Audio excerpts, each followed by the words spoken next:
ఎరుమెల్లికి వెళ్ళేది ఏటతుల్లి ఆడాలి స్వామి. కన్యస్వాములు ప్రతి ఒక్కరు కూడా ఎరుమెల్లికి వెళ్ళి పెద్ద పాదం అనేది చేయాలి స్వామి.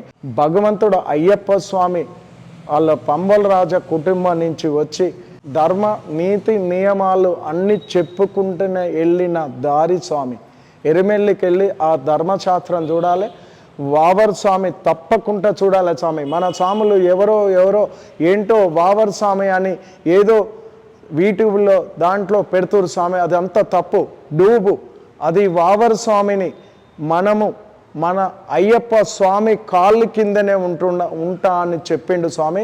ఆయన పాదం తల మీద ఎప్పుడు ఉండాలి స్వామి శరణం అని కోరుకొని ఆయన మారిండు ఒక గజ దొంగ. ఆయన కాదు స్వామి, బయట దేశాల నుంచి వచ్చిన వావర్ స్వామి అరబ్బుల దేశాల నుంచి వచ్చిన స్వామి, మన ఇండియన్లో ఉన్న స్వామి కూడా కాదు. నేను దుబాయ్కి వెళ్ళిన రోజు కూడా ఒక లైబ్రరీకి వెళ్ళాము, ఒక గ్రంథం బుక్ తీసాం. మన ఝాన్సీ రుద్రమాదేవిది విగ్రహాలు కూడా అక్కడ స్వామిది గుర్రం కూడా ఉంది స్వామి.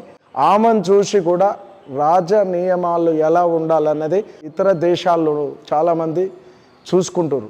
ఇది కూడా అయ్యప్ప స్వామిది కూడా వాళ్ళు వావర్ స్వాములు కూడా ఈ మాట అయ్యప్ప శరణం శరణం అనేది వాళ్ళు ఆ మంత్రంలో కూడా వాళ్ళు చదువుకుంటారు స్వామి. ప్రతి ఇస్లామాన్ కూడా అదే మాట శరణం శరణం తల వంచి వెళ్ళిపోతుంటాడు.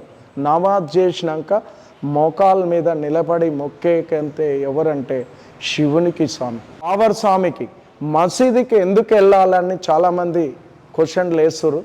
చాలా వావర్ స్వామి నేను గజచొంగని ఎలా బతకాలి ఏం చేయాలంటే నా కాడుకు వచ్చే భక్తులు గురుస్వాములు కన్యస్వామి గంటస్వామి కత్తిస్వామి పెరుస్వామి వీళ్ళంతా వచ్చే స్వాములు ప్రతి ఒక్కరు కూడా నీ గుడికి వచ్చి నీ తల మీద పాదం పెట్టి ₹1 నీకు వేసిపోతారు స్వామి అని కూడా చెప్పడమైంది స్వామి.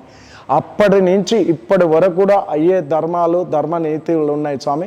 మధ్యలో ఎవరో పెడుతురు ఏటతుల్లి ఆడుకుంటా ఏషాలు వేసుకుంటా మనం అక్కడ వావర్ స్వామి అని అన్ని ఏషాలు వేసి మనము పోయి ఆయనకు అక్కడ ఆ మాట ఒప్పచెప్పి మళ్ళీ పెద్ద పాదం యాత్ర చేయాలి స్వామి. స్టార్ వి భక్తి టీవీని సబ్స్క్రైబ్ చేసుకోండి, లైక్ చేయండి, షేర్ చేయండి.